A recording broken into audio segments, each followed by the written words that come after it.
Hi guys, welcome to SL Moment of the Day YouTube channel. මං හිතනවා ඔයාලා හැමෝම හොඳින් ඇති කියලා. මං අද ඔයාලට කියලා දෙන්නම් ඇරබික් විදිහට ඇරබික් අය කැමති විදිහට කොහොමද වට්ටක්ක වලින් සලාදයක් හදන්නේ කියලා. මම මේ පෙන්නන වට්ටක්කයකට සමහරක් අය ඩුබයි වට්ටක්ක කියනවා, සමහරක් අය බටාන කියනවා. කොහොම හරි මේ බටාන. හරි. මේ වට්ටක්ක මං අද ගෙඩි දෙකකින් හදනවා. ඔයාලටත් කැමති නම් ගෙඩි දෙකකින් හදන්න පුළුවන්, එක ගෙඩියකින් හදන්න පුළුවන්. ඔයාලා මේකේ හොඳට උඩ තියෙන පොත්ත අරගන්න, සුද්ධ කරගන්න. හැබැයි ඔයාලා මතක තියාගන්න මේ පොත්ත සුද්ධ කරනකොට ඔයාලා ග්ලව්ස් නම් පාවිච්චි කරන්න එපා. මොකද අත ලිස්සන්න බලනවා. එතකොට ඔයාලගේ අත තුවාල වෙන්න බලයි. ඒ පොත්ත උඩ පොත්ත හොඳට අරගෙන මේක දෙකට පලන්න. දෙකට පලලා නැට්ටත් අග කොටසත් කපලා අයින් කරන්න. ඊට පස්සේ මම මේ ඔයාලට පෙන්නන්නේ ඒ පෙන්නනෝ වගේ ඔයාලා මේස හැන්දක් හරි මොකක් හරි දෙයක් අරගෙන ඔයාලා ඇතුලේ තියෙන ඇට ටික හොඳට අයින් කරන්න. ඇට තියන්න එපා. ඇට හොඳට අයින් කරන්න. ඊට පස්සේ මම ඔයාලට මේ පෙන්නනෝ වගේ කපා ගන්න. කපනකොට මතක තියාගන්න දෙපැත්ත වෙන් වෙන්න කපන්න එපා. දැන් මේ පේනවනේ මං කපලා නැහැනේ දෙපැත්ත වෙන් වෙන්න. ඒ වගේ ඔයාලා දෙපැත්ත වෙන් වෙන්නේ නැති වෙන්න මගින් නවත්තන්න. ඔහොම පලාගෙන ඇවිල්ලා පිහිය තියලා මගින් නවත්තන්න. ඊට පස්සේ පොරන් එකට දාන්න පුළුවන් වෙන්න භාජනයක් ගන්න. ඒ භාජනයේට බටර් පේපර් කොලයක් උඩින් දාන්න. මොකද නැත්තම් මේක ඇලෙන්න ගන්නවා. ඊට පස්සේ ඔයාලා කපාගත්ත වට්ටක්ක එක පිළිවෙලට ලස්සනට ඒක උඩින් තියන්න. මේකට පොල් තෙල් දාන්න ඕනේ. පොරන් එකට දාන හින්දා පොල් තෙල් දානකොට ඔයාලට කැමති තෙල් එකක් දාන්න පුළුවන්. ගී ඔයිල් නැතුව ඕනම පොල් තෙල් එකක් පාවිච්චි කරන්න. ඔලිව් ඔයිල් දානවා නම් තවත් රසයි. මම නම් ඔලිව් ඔයිල් නෙමෙයි දාන්නේ. මෙහි තියෙන තෙල් එක තමයි දාන්නේ. පිටරට ඉන්න ඔයාලා මේ තෙල් එක දන්නවා. මම මේ තෙල් එක තමයි දාන්නේ. මේක ගොඩාක් තෙල් තියෙන්නත් ඕනේ නැහැ. ඔයාලා මතක ඇතුව අපි මේ පළල තියෙනවනේ පිහියෙන්. ඒව ඇතුළට යන්න හොඳට දාන්න තෙල් එක. ඊට පස්සේ මේක විනාඩි 40ක් විතර පොරන් එකට දාලා තියන්න. හරි. ඒකට උඩට දාන එක හදාගන්නේ මෙන්න මෙහෙමයි.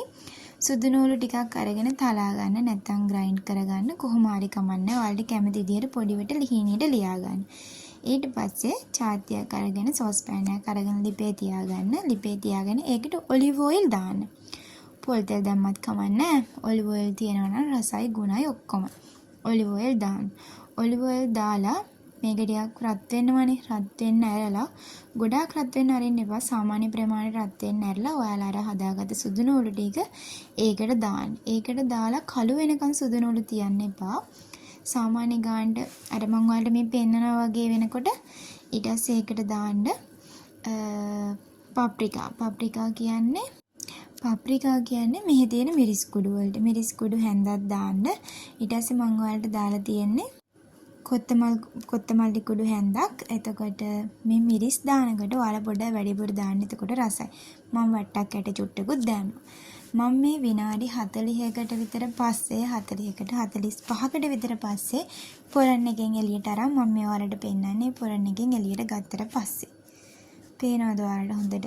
ඕක හොඳට තැම්බිලා තියෙන. පොරන් එකේ දානකොට මතක ඇතුව යට රත් වෙන්න විනාඩි 20ක් විතර තියලා ඉතුරු ටික උඩ රත් වෙන්න දාන්න. එතකොට ලස්සන කලර් එකක් එනවා.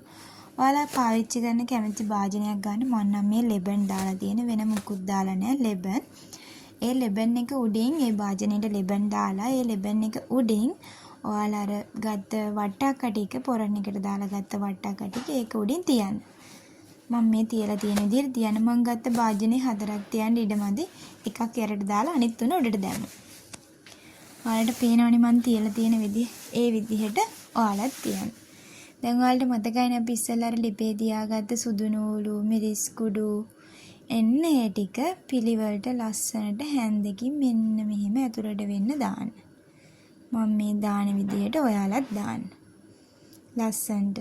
ඔයාලට හිතෙනවා නම් නිකන් තෙල් වැඩි වගේ, නිකන් අර ලෙබන් එක උඩ තෙල් ගොඩක් තියෙනවා වගේ හිතෙනවා නම්, මට හිතුණා වගේම ඔයාලටත් හිතෙනවා නම් ඔයාලට පුළුවන් ස්පූන් එකක් අරගෙන ඔයාලා මේ පාවිච්චි කරන ස්පූන් එකෙන්ම ඒ තෙල් චුට්ටක් අයින් කරලා දාන්න පුළුවන්. පිළිවෙලට අර ලෙබන් ටික ගෑවෙන්නේ නැති වෙන්න ඒ තෙල් විතරක් හිමීට චුට්ටක් ගන්න. මාත් අයින් කරනවා. මටත් හිතුණා නිකන් වැඩි වගේ කියලා. මාත් අයින් කරා. එහෙනම් මේක හදලා රස බලලා කමෙන්ට් එකකුත් දාන්න. Thank you guys.